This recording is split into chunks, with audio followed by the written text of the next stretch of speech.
Three, two, one. Baik, Assalamualaikum warahmatullahi wabarakatuh. Kami dari kelompok 5 akan mempresentasikan mengenai mini research mengenai briket ramah lingkungan. Oke, sebelumnya kami dari kelompok 5 yang beranggotakan saya sendiri, saya Nila Kuswatu Nuralifah, ada Anggun Rahma sama Fadia Elva. Untuk yang pertama yaitu latar belakang.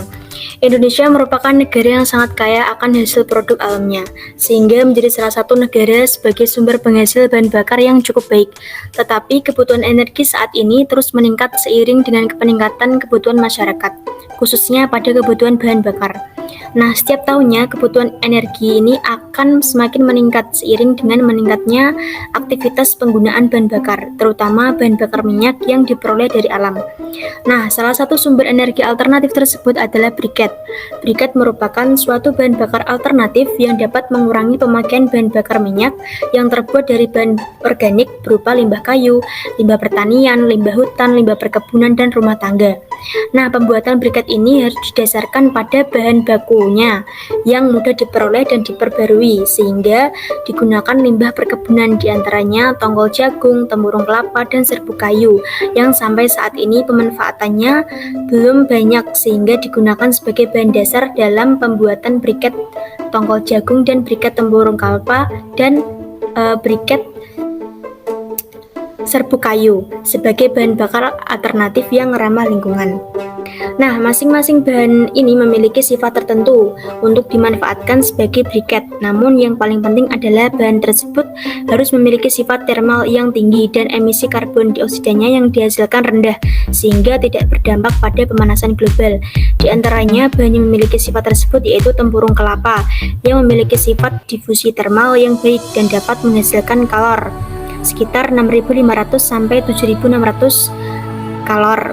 Bahan perekat yang biasa digunakan ini adalah tepung kanji karena mudah didapatkan dan tidak berbahaya.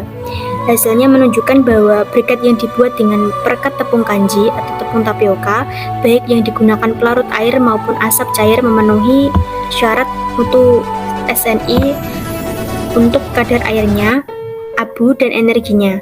Berdasarkan hasil uji dapat dilihat bahwa nilai kalor arang tongkol jagung lebih dari 5.000 kalor yang artinya berpotensi digunakan sebagai bahan baku briket.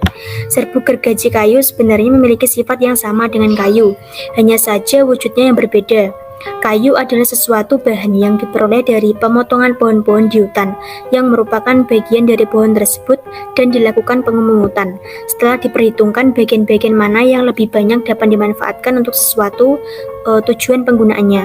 Limbah serbuk gergaji kayu menimbulkan masalah dalam penanganannya, yaitu dibiarkan membusuk, ditumbuk, dan dibakar, dan semuanya berdampak negatif terhadap lingkungan.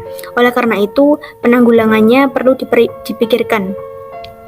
Salah satu jalan yang dapat ditempuh adalah memanfaatkan menjadi produk yang bernilai tambah dengan teknologi aplikatif dan kerakyatan, sehingga hasilnya mudah disosialisasikan kepada masyarakat.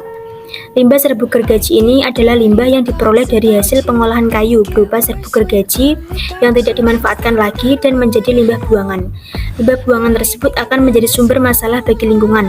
Serbuk gergaji dapat diolah menjadi briket yang bernilai ekonomis dan ramah lingkungan. Keuntungannya dari briket serbuk gergaji adalah selain karena bahan bakunya mudah didapat, briket dari serbuk gergaji juga ramah lingkungan. Cara pembuatannya mudah untuk disosialisasikan di masyarakat dan lebih mudah dibandingkan minyak atau arang kayu. Masa bakar briket lebih lama, penggunaan briket relatif lebih aman juga. Briket mudah disimpan dan dipindah-pindahkan, tidak perlu berkali-kali mengipasi atau menambah dengan bahan bakar yang baru, dan briket serbuk kayu gergaji ini akan menjadi produk yang luar biasa jika terus dikembangkan untuk menjadi bahan bakar yang alternatif yang menggantikan bahan bakar minyak dan gas yang mulai langka. Tongkol jagung juga merupakan salah satu limbah bagian tanaman yang belum banyak dimanfaatkan. Dengan demikian, limbah tongkol jagung akan terus meningkat jumlahnya. Cara yang paling sering dan sangat efektif dilakukan oleh para petani dalam mengatasi limbah tersebut yaitu dengan membakarnya. Namun pada pembakaran tersebut menimbulkan masalah baru lagi di lingkungan, terutama karena asap yang dihasilkan berpotensi sebagai sumber polusinya. Sedangkan tempurung kelapa sendiri biasa digunakan sebagai pembakaran ikan dan lainnya. Namun dari hasil pembakaran tersebut menimbulkan banyak asap juga yang dapat menyebabkan terjadinya polusi dan sisa pembakaran dari tempurung kelapa dan dibuang begitu saja sehingga bisa menjadi sampah yang di mana-mana juga. Oleh karena itu, cara yang paling efektif yang dapat dilakukan yaitu dengan membuat bahan bakar alternatif berupa briket dari tempurung kelapa.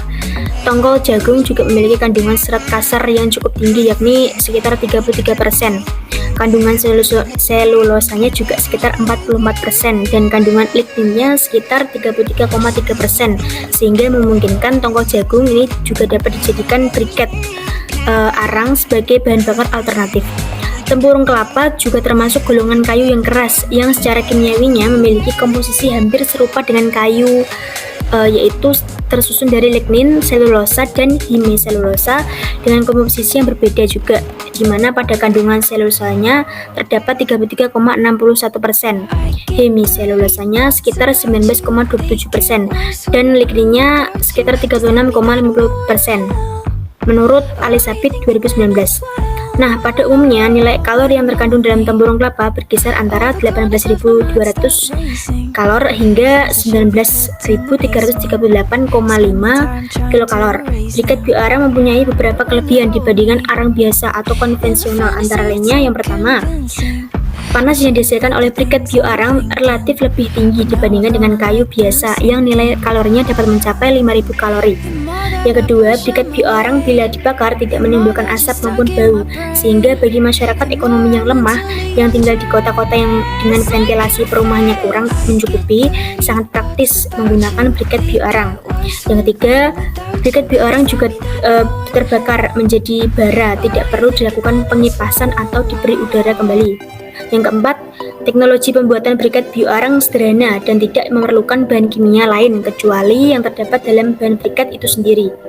Yang kelima, peralatan yang digunakan juga sederhana, cukup dengan alat yang dibentuk sesuai kebutuhan kita.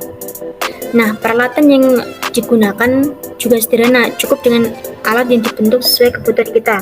Nah, oleh karena itu, perlu dikembangkan pembuatan briket bioarang dalam upaya pemanfaatan serbuk gergaji kayu, tongkol jagung, dan tempurung kelapa. Untuk mencapai hal tersebut, dilakukan penelitian untuk menghasilkan briket bioarang yang berkualitas baik, ramah lingkungan, dan memiliki nilai ekonomis tinggi.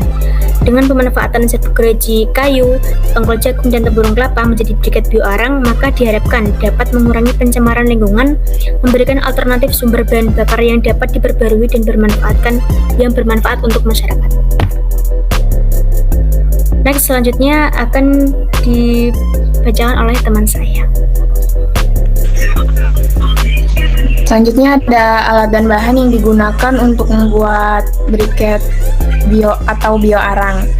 Jadi alatnya itu terdiri dari kaleng bekas biskuit, kemudian palu untuk memecahkan batok kelapa atau menghancurkan arangnya, kemudian ada saringan, selanjutnya ada panci untuk membuat perekat dari tepung kanji, gelas ukur untuk mengukur air dalam pembuatan perekat tepung kanji, kemudian cetakan, dan yang terakhir tungku untuk proses pembakaran. Bahannya sendiri terdiri dari serbuk kayu, batok kelapa, tongkol jagung, tepung kanji, kemudian kayu bakar untuk proses pembakaran, dan korek api.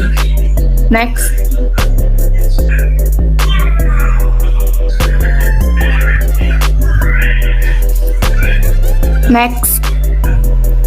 Selanjutnya, cara kerja untuk membuat bioarang ini, yang pertama menyiapkan alat dan bahan yang diperlukan, kemudian yang kedua jemur batok kelapa dan bonggol jagung di bawah sinar matahari hingga kering, kemudian yang ketiga masukkan serbuk kayu, batok kelapa, dan bonggol jagung ke dalam kaleng bekas tadi, kemudian yang keempat lakukan proses pembakaran bahan-bahan yang sudah dimasukkan ke dalam kaleng tersebut hingga menjadi arang.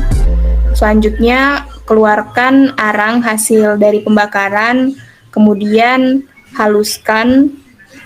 Selanjutnya, arang yang sudah dihaluskan dilakukan penyaringan untuk mendapatkan ukuran partikel yang lebih halus.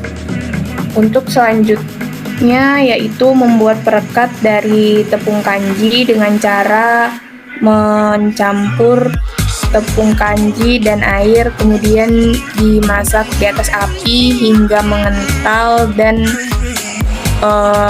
mempunyai tekstur seperti lem. Yang kedelapan itu mencampurkan arang yang sudah disaring tadi dengan perekat yang sudah dibuat tadi.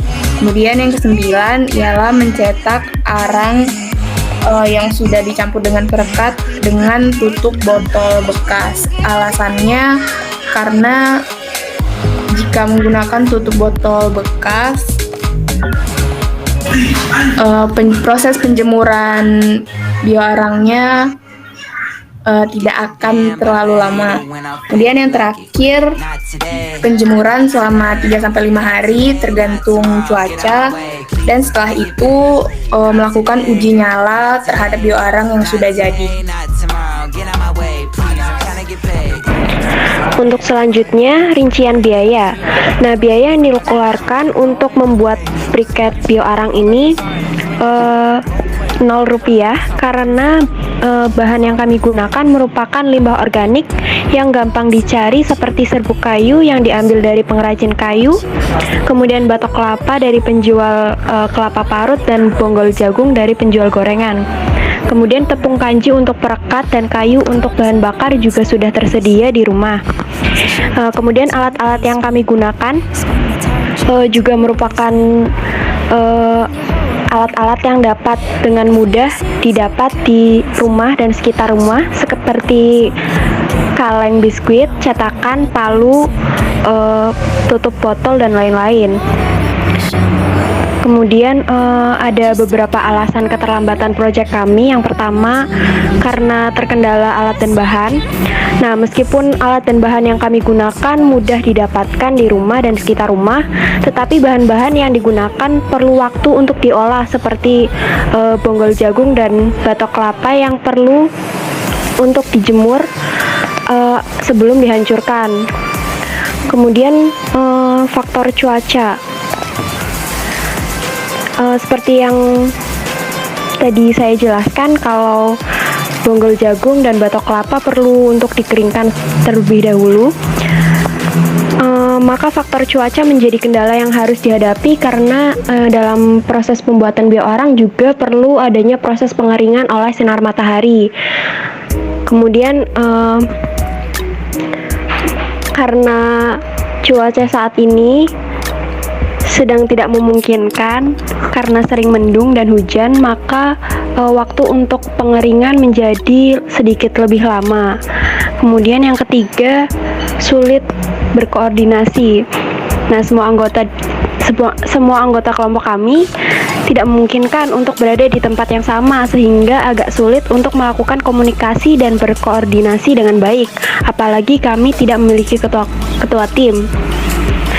Komunikasi yang kurang membuat kami terlalu lama menentukan pembagian tugas dan lama menentukan produk yang akan kami buat.